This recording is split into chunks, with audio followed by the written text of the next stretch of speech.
Hello friends, आपका बहुत बहुत स्वागत है हमारे यूट्यूब चैनल कंपटीशन क्लासेस में।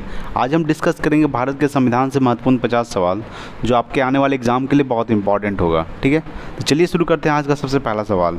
तो सबसे पहला सवाल है, भारत की संचित निधि से धन निर्गम पर किसका नियंत्रण होता है? तो भारत की संचित निधि से धन निर्गम पर संसद का नियंत्रण होता है। किसका होता है? संसद का। ठीक है, अगला है 52 नंबर, राज्यसभा और लोकसभा की संयुक्त बैठक कब होती है?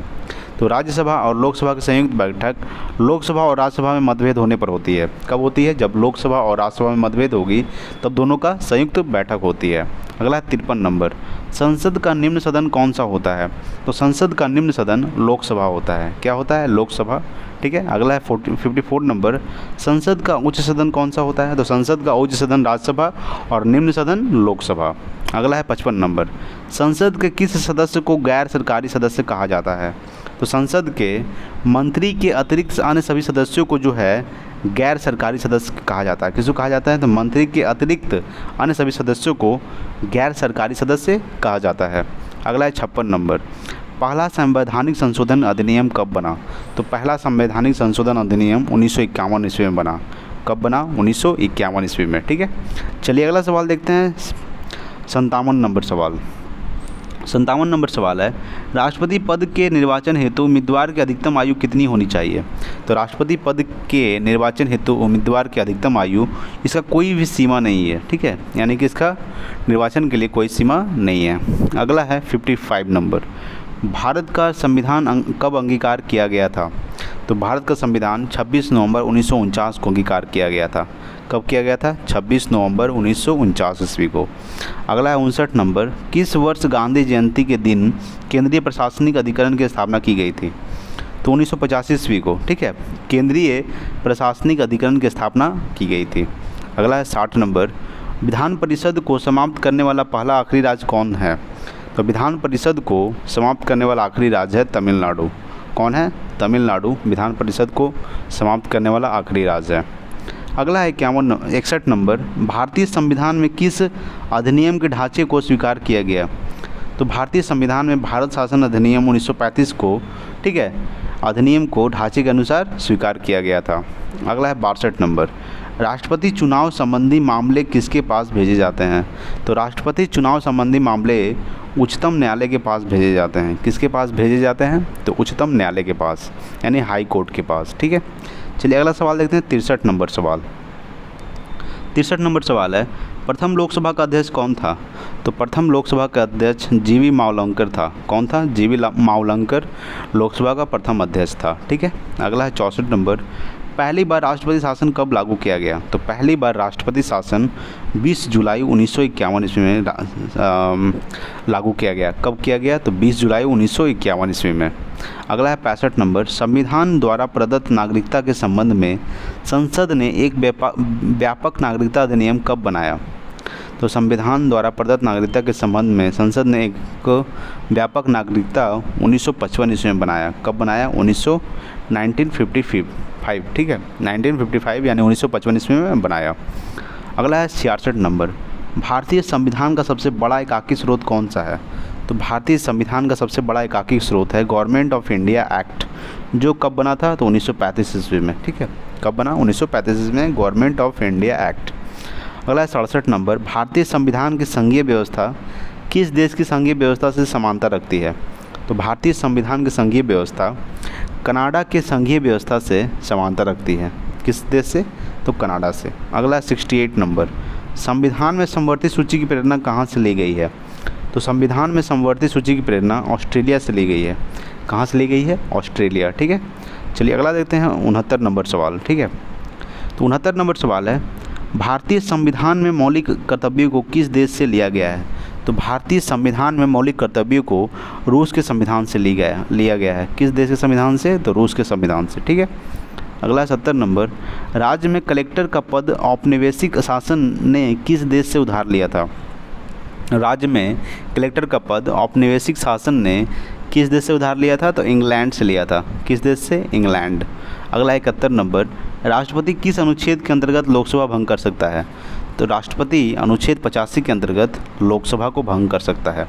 अनुच्छेद 85 के अंतर्गत राष्ट्रपति लोकसभा को भंग कर सकता है। अगला है 72 नंबर, जिन प्रश्नों का उत्तर सदस्य तुरंत सदन में चाहता है उन्हें कौन सा प्रश्न कहते हैं? उन्हें कहते हैं तारांकित प्रश्न। क्या बोलते हैं? तारांकित प्रश्न।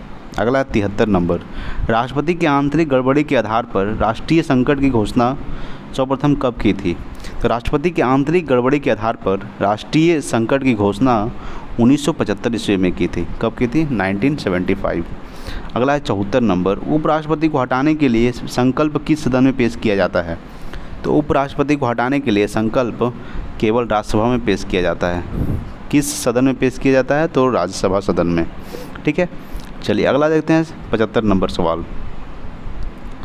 75 नंबर सवाल है, किस वर्ष से पूर्व उपराष्ट्रपति की सेवानिवृत्ति के पश्चात पेंशन का प्रावधान नहीं था? यानी किस वर्ष से पूर्व उपराष्ट्रपति की सेवानिवृत्ति के पश्चात पेंशन का प्रावधान नहीं था? तो 1997 से पूर्व। ठीक है, यानी 1997 से पूर्व उपराष्ट्रपति की सेवानिवृत्ति के पश्चात यानी पेंशन का प्रावधान नहीं था। अगला है 76 नंबर, मौलिक अधिकारों को लागू करने के लिए रीट कहाँ दायर की जाती है? यानी मौलिक अधिकारों को लागू करने के लिए रीट कहाँ दायर की जाती है? तो उच्चतम न्यायालय में दायर की जाती है। कहाँ दायर की जाती है? उच्चतम न्यायालय में, हाई कोर्ट में। अगला 77 नंबर, किस याचिका का शाब्दिक अर्थ होता है हम आदेश देते हैं? ठीक है, तो परमादेश का आदेश होता है। ठीक है, नहीं, परमादेश एक याचिका है जिसका आदेश इसका अर्थ होता है हम आदेश देते हैं। अगला 78 नंबर, सूचना का अधिकार किस राज्य में लागू नहीं है? तो सूचना का अधिकार जम्मू कश्मीर राज्य में लागू नहीं है। अगला है 79 नंबर, किसी कैदी को न्यायालय के समक्ष प्रस्तुत करवाने के लिए किस रीट की आवश्यकता होती है?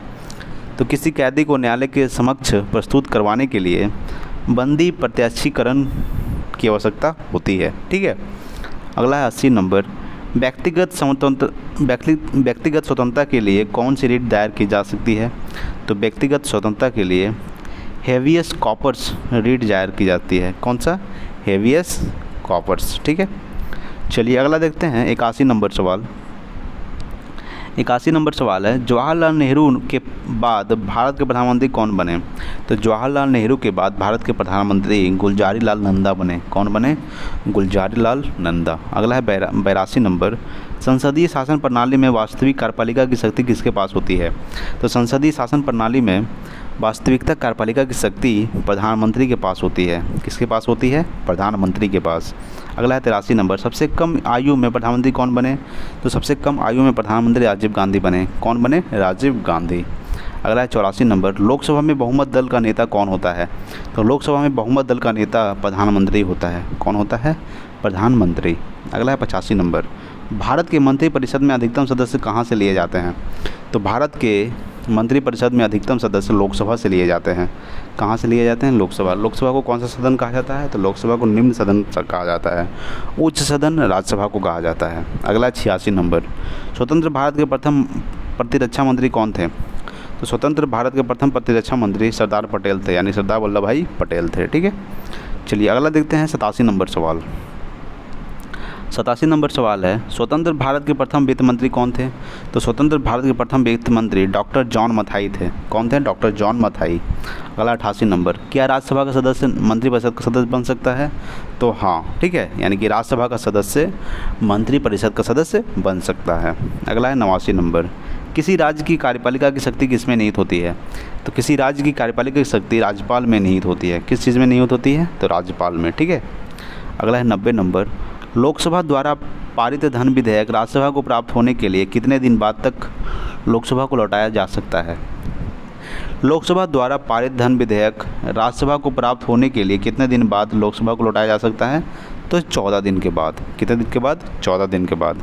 अगला 91 नंबर, भारत में किसकी स्वीकृति के बिना कोई भी सरकारी खर्चा नहीं किया जा सकता? तो भारत में संसद के बिना, यानी भारत में संसद के स्वीकृति के बिना कोई भी सरकारी खर्चा नहीं किया जा सकता। ठीक है, अगला 92 नंबर, राज्यसभा के सभापति की अनुपस्थिति में राज्यसभा का संचालन कौन करता है?